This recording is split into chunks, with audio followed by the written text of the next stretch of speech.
देखा जाए तो ये है ओला इलेक्ट्रिक जो मेरे पास यहाँ पे लगभग 3 से 4 महीने हो गए हैं। देखो शुरुआत से कहानी बताता हूँ। 21 जनवरी को बुक किया था और उसके बाद पता नहीं था कब आएगा। उसके बाद डिलीवरी हुई 25 मार्च को और उसके बाद मैंने आपको एक वीडियो बनाकर दिखाया था, लेकिन वो देखा जाए तो एक शॉर्ट टर्म था। अभी हम जो यहाँ पे करने वाले ना वो यहाँ पे एक लॉन्ग टर्म रिव्यू होने वाला है। मतलब कि इसको अराउंड 1400 किलोमीटर्स के ऊपर हम लोग चला चुके हैं। क्या प्रोज है, क्या कॉन्स है, वो सारी चीजें यहाँ पे आपको देखने को मिलेंगी, यानी कि एक ओनर की तरफ से पर्सपेक्टिव। तो यार देर किस बात का कर रहे हो, वीडियो को बिना किसी तरीके लाइक कर सकते हो और सब्सक्राइब नहीं किया तो क्या कर रहे हो, अभी करो सब्सक्राइब। सबसे पहले एक बात बता देने वाला हूँ आप लोगों को कि जब भी देखो सिंपल सा आंसर मेरा यही रहता है यार, फैमिली मेंबर जब इसे चलाते हैं तो उसको ज्यादा हाई स्पीड पे नहीं चलाते, मतलब 40 50 60 तक ले गए। स्पोर्ट्स मैच चला ले तो बाकी ज्यादातर लोग नॉर्मल मोड पे यूज करते हैं। और इन सबसे अगर ओवरऑल में एक एवरेज फिगर निकाल लूं, लगभग 100 किलोमीटर हो जाता है यहाँ पे आपका, लगभग 30% बैटरी बची रह जाती है। यानी कि 70% बैटरी हम लोग कंज्यूम करते हैं, 30% या 30% से जैसे ही नीचे आता है ना उसके बाद हम उसे ज़्यादा डिस्चार्ज करते हैं। तो उससे मैंने डायरेक्टली पर्सनली पूछा कई लोगों से, उनका सिंपल सा आंसर ये था कि गाड़ी को फुल चार्ज किया सुबह 13-14 घंटे लगे और उसके बाद यहाँ पे से 20 से 25 की स्पीड पर लगातार चलाते गए और सिंगल आदमी बैठा। तो उस केस के अंदर अगर एक सिंगल आदमी चला रहा है तो यहाँ पे 200 किलोमीटर निकाले जा सकते हैं, लेकिन ये प्रैक्टिकली हर इंसान के निकालना पॉसिबल नहीं है। कुछ स्पेशल केसेस में निकल सकता है क्योंकि जो 3.9 किलोवाट आवर की जो बैटरी है ना उसकी भी यहाँ पे एक लिमिटेशन होती है। खैर चलो, मैंने रेंज वगैरह के बारे में बात कर ली और मेरा जो एक्सपीरियंस आपसे शेयर कर दिया कि मैं इसे 30% से नीचे करता हूँ, लेकिन इसको यूज करने के 1-2 टिप्स मैं आपको यहाँ समझा सकता हूँ। पहला टिप तो ये कि आखिर इसको चार्ज और डिस्चार्ज कैसे करना है। सबसे पहले मैं ये बोलना चाहूंगा कि चार्जिंग डिस्चार्जिंग इसी करनी है ना। ऐसा है कि जब आप इसको पहली बार ले या फिर इसके अंदर कोई सॉफ्टवेयर अपडेट हो तो इसको यहाँ पे 100% तक चार्ज करना है, लेकिन 100% आपको डिस्प्ले पर नहीं देखना है, आप जिसके ऊपर इन्होंने मूव ओएस को डेवलप किया है। अब देखो जो एंड्रॉइड पे ये चल रहा है ना, वहां पर आपको इसको रीबूट करने की भी यहाँ पे जरूरत पड़ती है। पहले ऐसा होता था कि इस गाड़ी के अंदर जो आइडियल बैटरी ड्रेन था वो यहाँ पे आपको देखने को मिलता था, लेकिन वो रिफ्लेक्ट नहीं होता था डिस्प्ले पे। ये मूव ओएस 2.0 के अपडेट से पहले था, उसको दिखाने के लिए आपको गाड़ी रिबूट करनी पड़ती थी जिससे आपको एक्चुअल परसेंटेज देखने को मिलता था। अभी क्या हो गया, गाड़ी अगर रखी है ना एक दिन भी तो उसके अंदर आपको 1% का बैटरी का ड्रॉप देखने को मिलता है। कहने का मतलब यहाँ पर ये कि जो गाड़ी होती है इसके अंदर आपको ई सिम लगी है, जीपीएस लगी, वो 24 आवर्स यहाँ पे कनेक्टेड है। और एक बात यहाँ पर ये कि जब गाड़ी हमेशा यहाँ पे कनेक्टेड रहती है ना इधर, तो आपका बैटरी ड्रेन यहाँ पे हो गया। और हमने इसे 5 दिन तक बंद करके रखो और ये देखने के लिए कि 5 दिन के बाद इसके अंदर बैटरी कितनी ड्रॉप होती है। तो एवरेज बता देता हूँ, यहाँ पे हमारा जो बैटरी ड्रॉप है वो पूरे 5% देखने को मिला था, यानी कि 5% यहाँ बैटरी कम हो गई थी। लेकिन अगर आप चाहते हो कि आपकी गाड़ी अच्छे तरीके से चलते रहे, हफ्ते 10 दिन के अंदर अगर आप इसे रिबूट कर रहे हो तो सही है, क्योंकि एंड्रॉइड की तरीके से ऑपरेटिंग सिस्टम मोबाइल जैसा है। जब मोबाइल में कोई दिक्कत आती है तो हम कहते हैं ना रीस्टार्ट कर ले, बंद करके चालू कर ले। चलिए बात करते हैं इसकी सर्विस वाले एक्सपीरियंस की, क्योंकि मेरे को पता है कि काफी सारे लोग एक्साइटेड है कि इसकी सर्विस कैसी मिलती है, क्योंकि कुछ लोगों के तो काफी अच्छे एक्सपीरियंस है और कुछ लोगों के यहाँ पे आपको बिल्कुल ही हॉरिबल एक्सपीरियंसेस देखने को मिलते हैं। पर्सनली मैं अपना एक्सपीरियंस बताना चाहूंगा। मेरे यहाँ जो एक्सपीरियंस था ये था कि पहली बार जब मैंने वीडियो बनाया तो उसमें आपको कमी नहीं बताई थी कि चार्जिंग फ्लैग ओपन बंद करने में दिक्कत आ रही है, दूसरी कुछ कमी आती फिट एंड फिनिश की थी, तो उसके लिए मैंने कंप्लेन करी थी और पहली बार आने में उन लोगों को लगभग 2 हफ्ते का टाइम लग गया था। तो पहली प्रॉब्लम तो वो थी, लेकिन एक बात ये थी कि सर्विस का एक्सपीरियंस एक बार आ गए तो जो चीज़ें मैंने बोली वो सारी चीज़ें फिक्स करके गए थे। लेकिन तब से लेके अभी तक जो इंप्रूवमेंट मैंने देखा वो है, क्योंकि रिसेंटली जब मैंने इसके अंदर मूव ओएस 2 का अपडेट आया था तो उसके अंदर मेरा जो जीपीएस है वो काम नहीं कर रहा था, तो उसके लिए मैंने उन्हें बुलाया और तब आने में जो टाइम था वो 2 हफ्ते की जो पहले था वो अब 2 दिन हो गया। और उसके बाद इन्होंने क्या किया, जीपीएस नहीं चल रहा था तो केबल अंदर उन्होंने चेंज कर दी और उसके बाद इसका जो जीपीएस है वो चलने लगा। लेकिन हाँ, सर्विस का एक्सपीरियंस मेरी नज़र में तो काफ़ी इंप्रूव हुआ है। और मेरी नज़र में देखा जाए तो यहाँ पे 2 टीम से कॉन्टैक्ट था यहाँ पे। एक तो यहाँ से मेजरली लखनऊ के लोग आते हैं, वो लोग वहाँ के सर्विस सेंटर से वैन लेके आते हैं और गाड़ी में कोई भी दिक्कत हो ना उन सबको बता दो, अच्छे तरीके से आपकी आंख के सामने ठीक कर देंगे। वो सही लगता मेरे को, मतलब कि सारी प्रॉब्लम बता दो, बिल्कुल परफेक्ट फिट और फिनिश के साथ कर देंगे और जैसी गाड़ी सही हो जाए तो आप अच्छे तरीके से आप उसे चेक कर लें। तो आफ्टर सेल्स का एक्सपीरियंस जो है सर्विस में, और अगर ऐसे इंप्रूवमेंट अगर यहाँ पे और होता रहे तो और एक एडवांस चीज होगी। तो चलिए अब बात करते हैं इसके सॉफ्टवेयर एक्सपीरियंस के बारे में। जैसे कि मैंने बताया गाड़ी मूव ओएस पे चलती जो कि बेस्ड एंड्रॉइड 10 पे, और हाँ इसके अंदर जो चिपसेट यूज किया गया वो किया गया स्नैपड्रैगन 625, 3 GB की रैम है और 16 GB का बिल्ट इन स्टोरेज है। लेकिन इसको अगर मैं इसकी मोबाइल ऐप से ओपन करता हूँ तो हाल ही ओपन हो जाता है। और देखा जाए तो यहाँ पर आपको सिंपल सा डैशबोर्ड देखने को मिलता है। अब देखा इसके साथ ही आपने यहाँ पे कितना डिस्टेंस ट्रेवल किया तो वो भी आप लोग यहाँ पे देख सकते हैं। यहाँ पे जो आपको देखने को मिल रहा है कि आज मैंने इतना डिस्टेंस ट्रैवल किया, ये मेरी टॉप स्पीड थी, ये है। और सबसे अच्छी चीज़ है कि यहाँ पे आपको स्पेशल राइडिंग के मोड्स भी देखने को मिलते हैं। 152 किलोमीटर, 121, 106, 85 4 मोड है यहाँ पे, इको, नॉर्मल, स्पोर्ट्स और हाइपर। देखो यहाँ पे इन चारों मोड्स को यहाँ पे मैं अच्छे तरीके से एक्सप्लेन कर देता हूँ। यहाँ पे क्या रहता है, देखो चारों मोड में रहता है कि इको मोड में आपकी जो गाड़ी वो लंबा चलेगी और गाड़ी का जो पिकअप है वो कम हो जाएगा, तो ऐसा लगेगा कि आप यहाँ पे किसी साइकिल को चला रहे हो, बिल्कुल वैसी एक्सपीरियंस लगेगा। लेकिन हाँ, अगर इमरजेंसी में अगर किसी को अगर थोड़ा गाड़ी को आगे बढ़ाना है, थोड़ा ले जाना है, तो वहाँ पे ये चीज़ उसकी काफ़ी मदद करती है। वहीं बात करें जो नॉर्मल मोड है, जो कि मैं रिकमेंड करता हूँ हर कोई उसे यूज़ करे, क्योंकि नॉर्मल मोड अगर आप सही तरीके से यूज़ करेंगे तो आप इको मोड से भी ज़्यादा रेंज निकाल सकते हैं। नॉर्मल मोड का जो एक्सेलरेशन कर्व है, वेलोसिटी, अगर मैं टाइम का ग्राफ बनाऊँ तो बिल्कुल किसी एक्टिवा जैसा है कि शुरुआत में थोड़ा कम होगा, बाद में आपको थोड़ा ज़्यादा देखने को मिलेगा। स्पोर्ट्स मोड मेरा फेवरेट है, जहाँ पे पावर और परफॉर्मेंस का एक बैलेंस देखने को मिलता है, जिसके अंदर पिकअप एक 125 सीसी जो बाइक रहती है वैसा हो जाता है। और उसके बाद बात करें तो आपको जो रेंज होती है वो थोड़ी कम हो जाती, लेकिन वो थोड़ा अच्छा है जिसका आपको स्पोर्टी लुक, अच्छा रेंज और अच्छा पिकअप मिल जाएगा। जो आपका इको मोड है वहाँ टॉप स्पीड जाती है 40 kilometre per hour. Normal mode में हमने चेक किया 85 kilometre per hour, sports mode में 95 किलोमीटर पर आवर, और जो इसका सबसे तगड़ा मोड है वो है हाइपर मोड। लेकिन उसके साथ एक छोटी सी दिक्कत है, वो मैं आपको समझाता हूँ। हाइपर मोड में स्पीड जाती है 115 किलोमीटर पर आवर, लेकिन हाइपर मोड में एक्सेलरेशन जो रहता है ना, वो आप ऐसा समझ सकते हैं बिल्कुल किसी 150 सीसी बाइक जैसा है।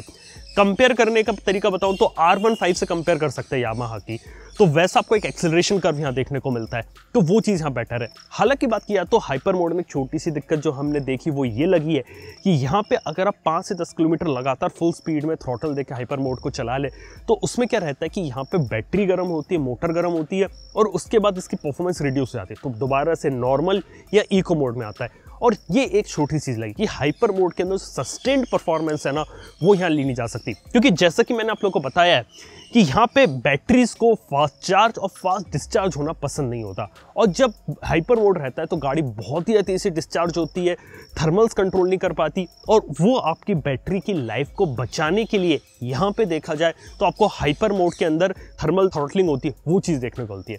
ये चीज़ हाइपर मोड के अंदर है। तो ओवरऑल बात किया है तो कुछ शौकिया चीज़ों के लिए ठीक है, लॉन्ग टर्म यूज़ के हिसाब से जो हाइपर मोड है वो इतना सूटेबल नहीं है, बस किसी को दिखाने के लिए। नॉर्मल स्पोर्ट्स बेस्ट है, और नॉर्मल मोड यहाँ पे काफ़ी ज़्यादा सही है, जहाँ पे आपको एक बैलेंस देखने को मिलता है और सबसे अच्छी रेंज भी निकाल सकते हैं वो है। हालांकि एक्सेलरेशन करते समय एक चीज़ बता देता हूँ, ये थ्रॉटल देते समय तुरंत एक्सेलरेट नहीं होती, अगर आप इसको फुल एक्सेलरेशन दे देंगे ना तभी ये आगे जाके बढ़ती है। तो बात की जाए तो इसमें जीपीएस देखने को मिलता है, जहाँ पे अपनी लोकेशन एंटर कर लेते हैं, जिसके बाद ये आपको पहुंचा देता है। हालांकि जीपीएस में जो यहाँ पे आमतौर पे लोगों को थोड़ी बहुत दिक्कत आपको देखने को मिलती है वो रहती है कि यहाँ पे अपने जीपीएस की लोकेशन डाली, लेकिन फिर भी सर्चिंग फॉर जीपीएस करता रहता है। अब यूज़ करो इसकी एक छोटी सी चीज़ यहाँ पर यह है कि अगर आप इसको तुरंत पार्किंग से हटाते हो तो यहाँ पे जो जीपीएस होता है वो तुरंत कनेक्ट नहीं होता। ट्रिक यहाँ पर ये कि पार्किंग से हटाओ, स्टैंड से थोड़ा गली के बाहर ले जाओ, उसके बाद जीपीएस कनेक्ट करो, और उसके बाद जब आप चलाएंगे तो ऑटोमेटिकली यहाँ पे आसान तरीके से कनेक्ट हो जाएगा। और बात की जाए तो रूट्स वगैरह तो सही बता देता है, लेकिन एक बात किया तो जो ट्रैफिक की जो रियल टाइम पोजीशन होता है वो नहीं बता पाता, और कभी कभी कोई फ्लाईओवर के नीचे से अगर मैं ले जाऊँ तो हाँ, तब जाके जीपीएस थोड़ा डिस्कनेक्ट होता है।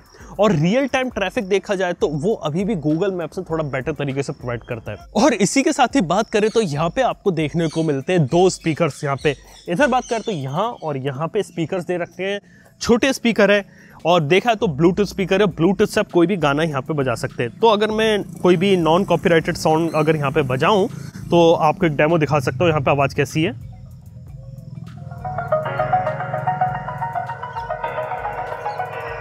अब आप लोगों ने इसकी यहाँ पे ऑडियो का डेमो सुना, लेकिन एक बात बताना चाहता हूँ, यहाँ पे जो बेस रहता है वो थोड़ा कम देखने को मिलता है, ट्रेबल्स थोड़े ज़्यादा है। मोबाइल की ऐप्स अगर आप थोड़ा एडजस्ट करें, थोड़ा बेटर ऑडियो एक्सपीरियंस ले सकते हैं, लेकिन ऐसा सिर्फ इसलिए किया गया क्योंकि फ्यूचर में यहाँ पे कॉलिंग का भी सपोर्ट देखने को मिलेगा। यहाँ पर आगे की तरफ आपको 2 माइक देखने को मिलते हैं, जिससे आप कॉल्स वगैरह अटेंड कर पाएंगे, और वॉइस जो रहती है ना, वॉइस कमांड वाला जो फीचर है वो भी आएगा। काफ़ी सारे लोगों ने सवाल पूछा था इसका कि आखिर पूरी गाड़ी में इतने सारे इलेक्ट्रॉनिक लगे, बैटरी लगी है, तो उसकी देखा है तो वाटर रेसिस्टेंस कैसी होगी। मतलब खुद देख सकते हैं कि यहाँ पे हम इसको यहाँ पे यूज़ कर रहे हैं एक पूरी रेनिंग एनवायरनमेंट के अंदर, और स्क्रीन के ऊपर भी काफ़ी सारे छींटे आ गए, और हमने से पानी वगैरह से भी धोया तो नॉर्मल तरीके से पानी में कोई दिक्कत नहीं आई। और मानसून का सीजन चल रहा है तो काफ़ी ज़्यादा पानी भरा हुआ था जगहों पे, मतलब इसके फ्लोर बोर्ड तक पानी आ चुका था। कोई भी आपको हमें दिक्कत देखने को नहीं मिली कि गाड़ी यहाँ पे रुक गई या हो गया। प्लस जो बैटरी है वो भी IP सर्टिफाइड है, IP67, मोटर में भी यही चीज़ है, तो ये चीज़ यहाँ पे काफ़ी सही चीज़ लगी। तो वेदर के हिसाब से हमें कोई दिक्कत नहीं है, मानसून में हमने चेक कर लिया। इसके साथ ही ओवर हीटिंग गर्मी में अगर दिक्कत आपको यहाँ देखने को नहीं मिलेगी। खैर ये सारी चीज़ें हो जाती है कुछ इस गाड़ी के बारे में, लेकिन अब मैं इसके कुछ सस्पेंशन और राइडिंग क्वालिटी के बारे में बात कर सकता हूँ। वो ये है कि राइड करते समय काफ़ी ज़्यादा स्मूथ है, और मैं सीट के बारे में बात करूँ, चौड़ी काफ़ी ज़्यादा है, लेकिन सिर्फ 2 लोग ही आराम से यहाँ पे बैठ सकते हैं। कोई बैक सपोर्ट नहीं है तो उसे ग्रैब रेल्स ही पकड़नी पड़ती है। कुछ लोगों का कहना था कि सस्पेंशन से आगे से कुछ होता है, लेकिन हमने इसे टेस्ट किया था और हमने इसको एक स्पीड ब्रेकर पे कुदाया भी था। जब हम इसके अंदर थोड़ी हार्श ड्राइविंग करते हैं ना, कुदा देते हैं, तो यहाँ पर देखा जाए तो हल्की सी टिक की आवाज आती है, उससे ज्यादा यहाँ पे आपको कुछ देखने को नहीं मिलता। तो ये एक चीज मेरे को लगी यहाँ पे। हालांकि देखा तो नॉर्मल जो सड़कें रहती है, तो इस गाड़ी की कुछ कमियों के बारे में जो कि आप लोगों को जानना जरूरी है, क्योंकि कुछ ऐसी कमियां भी हैं जिसके बारे में लोग यहाँ पे बात नहीं करते। सबसे पहली कमी तो मैं यहाँ पे आपको ये बता सकता हूँ कि ये जो ग्रैब हैंडल देखने को मिलते हैं ना, ये काफ़ी ज़्यादा वीक है। अब उसके पीछे का रीज़न ये जो ग्रैब हैंडल रहते हैं ना, नॉर्मल किसी भी गाड़ी के अंदर ये ऐसे जो हैंडल पीछे का सपोर्ट कुछ भी रहता है ना, ये कनेक्ट रहता है इसकी चेसी से। यहाँ पे कनेक्ट है ना, पता है इसके अंदर जो फाइबर वाला पार्ट है, इसके अंदर जो प्लास्टिक है ना, उससे ज़्यादा इसके ऊपर दम लगाई जाएगी, कुछ किया जाएगा, ये यहाँ पे लूज हो जाएंगे। इसके साथ अगली जो चीज़ जो मैं आपसे बात करने वाला हूँ वो है एक्सेसरीज से रिलेटेड। यानी कि अगर मैं बात करूँ यहाँ पे, तो आपको यहाँ पे देखने को मिलता है साइड स्टैंड। अब कुछ लोग कहते हैं यहाँ पे कि साइड स्टैंड की क्वालिटी ऐसी है। एग्जैक्टली बात किया तो साइड स्टैंड की क्वालिटी अच्छी है। पता है लोगों यहाँ पे प्रॉब्लम क्या थी, जब इसे हम ऐसे टिकाते हैं ना, स्कूटर का इंक्लाइनेशन काफी ज्यादा हो जाता है। और इंडिया में आपको पता है कि हर जगह ऐसे बिल्कुल स्मूथ नहीं होती कि फ्लैट हो, ऊपर नीचे की जगह होंगे और वहां पे डिसबैलेंस हो सकता है स्कूटर। हालांकि ये टूट जाए इसकी प्रोबेबिलिटी तो काफी कम है, रखे वो दिक्कत तो नहीं आएगी। इसलिए यहाँ पे डिमांड की जाती है सेंटर स्टैंड की।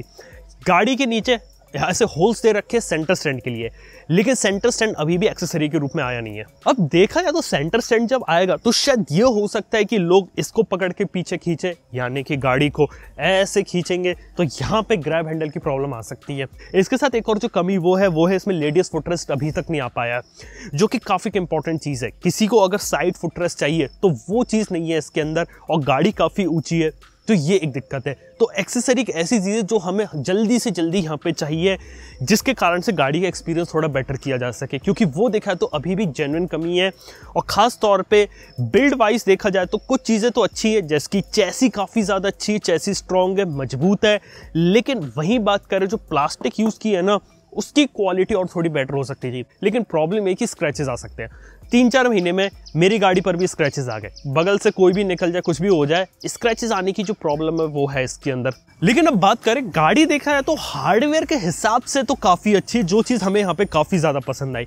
लेकिन अगर मुझे कोई कमी बतानी है तो ये है कि यहाँ पे देखा जाए तो एग्जैक्टली यहाँ पे सारे फीचर्स नहीं दिए। जैसे कि MoveOS के बारे में बात करें तो 1 देखा है तो सिर्फ हाइपर मोड लेके आ गया, 2 देखा जाए तो गाने आप सुन सकते हैं, कॉल्स नहीं लगा सकते, नेविगेशन इसके अंदर चलता है, लेकिन ज़्यादा चीज़ें नहीं कर सकते। और देखा तो एक कमी लगती है कि एक बार में सिर्फ एक मोबाइल फ़ोन के अंदर ही चाबी बनाई जा सकती है, इसकी की बना सकते हैं, एल्स आपको जो पासवर्ड रहता है वो दूसरे में डालना पड़ेगा, पहले मोबाइल से कंप्लीटली रिमूव हो जाएगा। ऐप एक बार में एक जगह चलती है। अब लग रहा है कि जो इन्होंने प्रॉमिस किया MoveOS 3, उसके अंदर अब सारी चीज़ें आएंगी। पर्सनली यहाँ पे 2 चीज़ों के लिए हम एक्साइटेड है। पहली चीज़ तो रहेगी कि शेयर की, कि 2 लोग आपस में की को यहाँ पे यूज़ कर ले। अगली चीज़ रहेगी हिल होल्ड, क्योंकि अभी पता गाड़ी में क्या दिक्कत है, यहाँ पे अगर देखा तो उसका ब्रेक जब दबाता हूँ तो मोटर बंद हो जाती है, और अगर आप पहाड़ पे खड़े हो और आपने ब्रेक दबा दिया, उसका एक्सेलेटर दो तो आपकी गाड़ी नहीं भगेगी। तो वहाँ पे देखा जाए तो ट्रिकी पार्ट हो जाता है किसको गाड़ी को अगर पीछे ना खिसके और आगे बढ़े। इसको सॉल्व करने का सिंपल सा तरीका यही है कि मोड आप स्पोर्ट से हाइपर कर दो, एक्सेलेटर फुल कर दो और उसके बाद ब्रेक छोड़ो। तो ये ट्रिक जो है वो चल सकती है। लेकिन हिल होल्ड जैसा अगर फीचर आ जाए तो काफ़ी अच्छी चीज़ है। अगर इनका हाइपर चार्जर नेटवर्क वगैरह ये सारी चीज़ें आ जाए, और ये साल खत्म होने से पहले गाड़ी के अंदर अगर जितने फीचर प्रॉमिस किए थे और भी ज़्यादा चीज़ अगर लोग डाल दें, क्योंकि देख के लग रहा है कि सॉफ्टवेयर अपडेट से काफ़ी ज़्यादा इन्हेंसमेंट हो रहे हैं और फीचरमेंट हो सकता है। डायरेक्शन में कह रहा हूँ कि सही जा रहा है कंपनी का, और उसके अंदर अगर जल्दी से जल्दी बाकी सारी चीज़ें हो जाए तो काफ़ी अच्छी चीज़ है। बाकी देखा जाए तो फ्यूचर में देखना पड़ेगा कि 3-4 साल के बाद बैटरी की हेल्थ कैसी रहती है। 3-4 साल के बाद अगर कोई बैटरी रिप्लेस करवाता है तो उसकी कॉस्ट क्या रहती है। वारंटी पीरियड में तो सारी चीज़ें सही हो रही हैं, वो एक छोटी सी आएंगे तो उसके अंदर क्या प्रॉब्लम सॉल्व होती है, क्या चीज़ें नहीं आती, तो वो चीज़ हम यहाँ देखेंगे अच्छे तरीके से। बाकी अभी के लिए वीडियो बस इतना ही। पसंद आए तो लाइक कर देना, चैनल को सब्सक्राइब कर देना। थैंक यू वीडियो देखने के लिए। मैं आप लोगों नेक्स्ट वन में। Good bye.